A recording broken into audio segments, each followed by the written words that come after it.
একটা গাড়ি তেল নেওয়ার জন্য 2টা লোক লাগতেছে। আমাদের মন্ত্রীরা বলে যে বাংলাদেশের ইতিহাসে সবচেয়ে বেশি তেল মজুদ আছে, কিন্তু লাইন যেই বড়, মনে হয় 1 কিলোমিটার 2 কিলোমিটার লাইন। ভাই আমি সকালে 5টার সময় ঘুম থেকে ওইটা সিরিয়াল ধরছি, এখন প্রায় আমার মোটরসাইকেল এফজেড গাড়ি আর কি। এখন দেখা গেছে যে 100-র পিছনে আছি, তারপরেও এখন এই যে 6-7 ঘন্টা এখন সময় দিলাম, তেলের দাম প্রতি লিটারে 20 টাকা 22 টাকা বাড়ছে।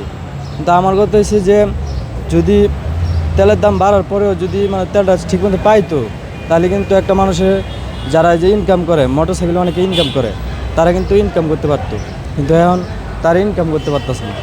তারা সারাদিন এখানে খাটাইতেছে, কালকে রাত্রেও অনেকেই আছি যে তারা শুয়ে শুয়ে অনেক কষ্ট করতেছে।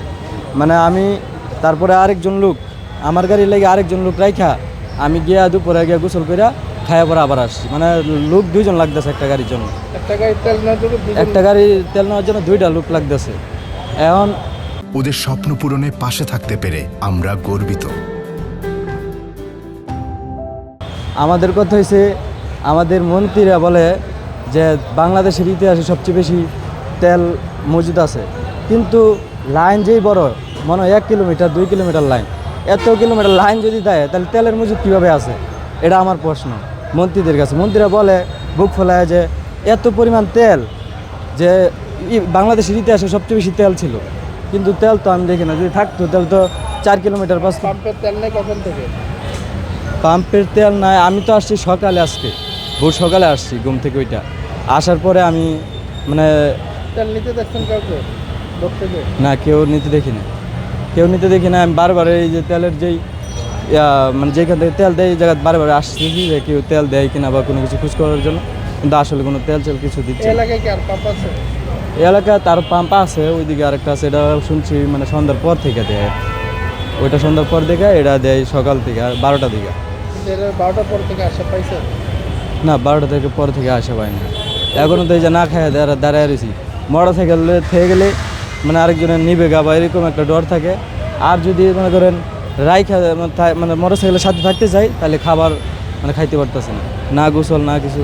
মানে একটা মোটরসাইকেল তেল লইতে যদি এত সময় লাগে বা এত কিছু লাগে, তাহলে মানুষ ইনকাম করবে কীভাবে? বা অফিস আদালতে যাদের চাকরি করে তারা কীভাবে মানে অফিস আদালত করবে, এটা আমি বুঝতে পারতেছি। জি, যারা সরকারি চাকরি করে তাদের তো একটা টাইম আছে যে 10টা থেকে 5টা পর্যন্ত তোমার ডিউটি করতেই হবে। তুমি কীভাবে করবে এটা হচ্ছে তোমার বিষয়। কিন্তু মানে আমি যদি তেল না পাই, আমার গাড়ি যাইতে হয়। একটা বাস দিয়ে গেলেও মানে যেই পরিমাণ জ্যাম, বাস দিয়ে গেলেও একটা জায়গা থেকে আরেকটা জায়গায় যাইতে প্রায় 2 ঘন্টা 1 ঘন্টা সময় লাগে। জি পিছনে জাম লাগে রয়েছে দেখেন। জি জি, যে পিছনে দেখেন এখনও যে অবস্থা, মানে এখান থেকে যদি এয়ারপোর্ট যেতে চাই, তাহলে আমার মনে হয় একটা লোকের 1 থেকে 2 ঘন্টা সময় লাগবে। এখন সময় যদি থাকে আধা ঘন্টা, তার তো কীভাবে যাবে এই জায়গা? এটা তো এখন ঠিক না। এখন সকাল 6টায় আসছে, এখন সারাদিন তো এভাবে চলে গেল। এখন বলছে দুইটার পরে বলছে, দেখি এখন 2টার পরে কি হয়। গাড়ি আসবে? আসার তো কথাই, নাহলে তো লাইন আছে তো। খাওয়া দাওয়া করছেন? খাওয়া দাওয়া করলাম। এখন গাড়ি কি রেখে গেছিলেন? গাড়ি রেখে গেছিলাম পাশে। আচ্ছা, চুরি হয়ে যেত তখন? চুরি হয়ে যায়, কি করবে না, কিছু করার নাই। তেল তো একদম নাই গাড়িতে? না, একদম নাই, খালি একবার ট্যাঙ্কি। এখান থেকে যাইবো না বাসা পর্যন্ত।